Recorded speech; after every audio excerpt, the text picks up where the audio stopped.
I just finished Resident Evil 9, and what I noticed first and foremost is that it is a great game, perhaps the best Resident Evil game ever created. What I noticed secondly is something I also noticed with Resident Evil 8. It has an identity crisis.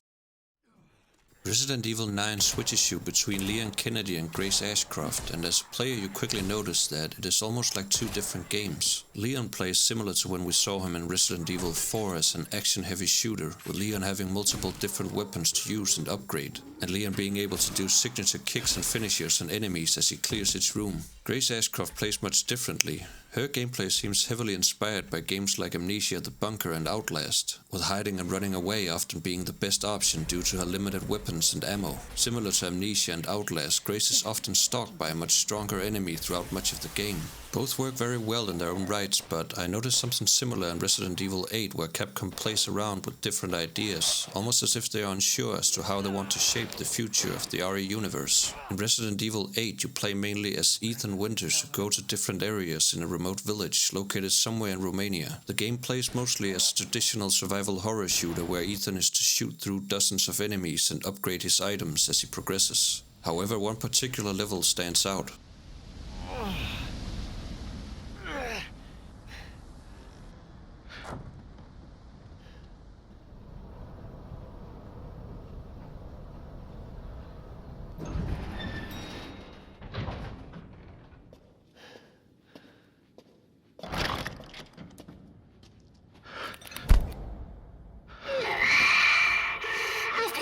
For so long. I'd make a much better daughter than Rose. Please, won't you stay with me forever? What? Wait, where's my gun?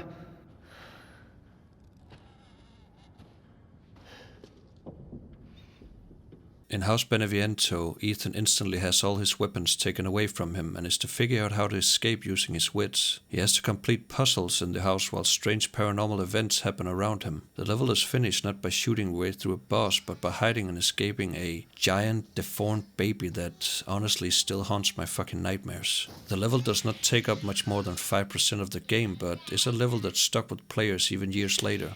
In Resident Evil Village, the House Benvenuto, I can never pronounce that very well, was like a particularly sort of scary, claustrophobic, really unique kind of gameplay element.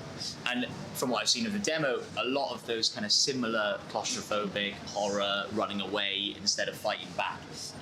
Was that an inspiration on this game going forward specifically?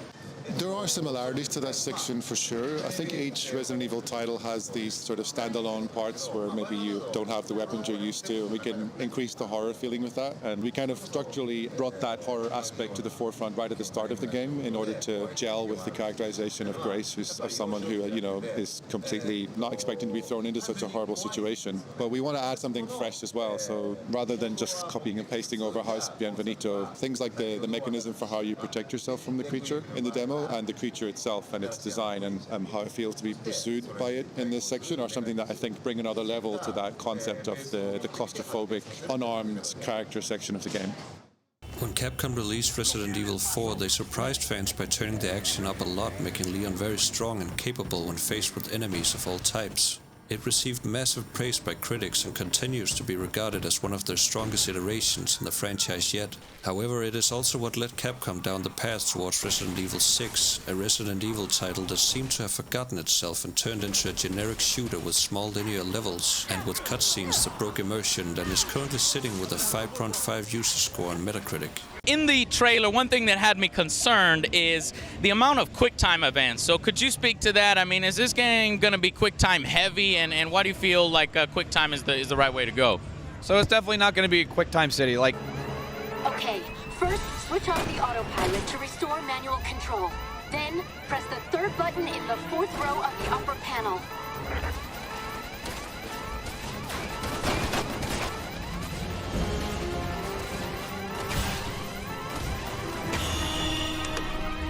Okay, now pull the lever on the right-hand side. Okay.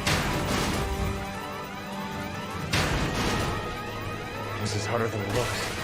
Come on. Pull up.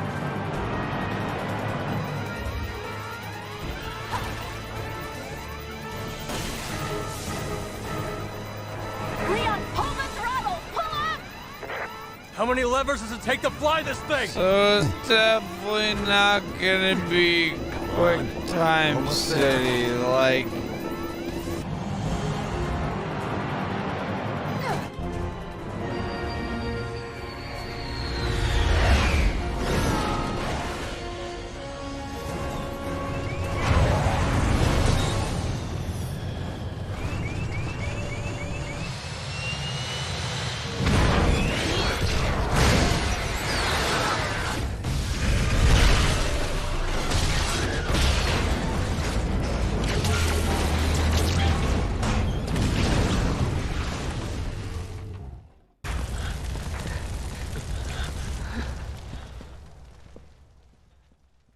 Resident Evil 7 was a huge step back for Capcom. If Resident Evil 6 was them forgetting where they came from, Resident Evil 7 was them remembering again. Remembering what the original idea with Resident Evil was and what made them gain a cult following. もう一番最初のコンセプトが、恐怖を打破って大丈夫かな、まあ、乗り越えてそこでそのカタルス達成感を得る。バイオハザードはこういうゲームですよっていうふうに最初から定義してましたね。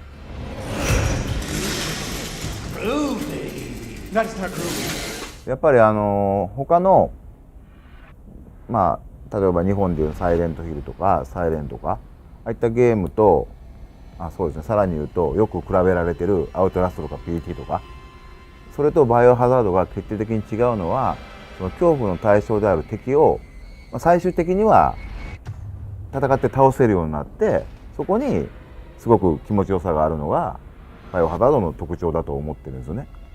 And this gets us back to Resident Evil 9. The last three titles have been Capcom trying to balance horror and action, and Resident Evil 9 may be the right amount between the two. Whether they will continue to evenly balance the two out like this is yet to be seen, or if they will stray further away from the action gameplay. Tell me what you would like them to do in the future in the comments below. I know there have been talks of remakes for both Resident Evil 5 and Resident Evil 0. I for one hope that they continue down their current path and never go back to whatever the hell Resident Evil 6 was.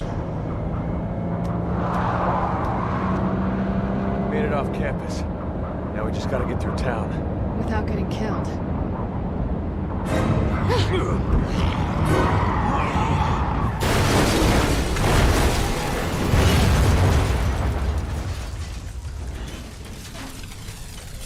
Shit!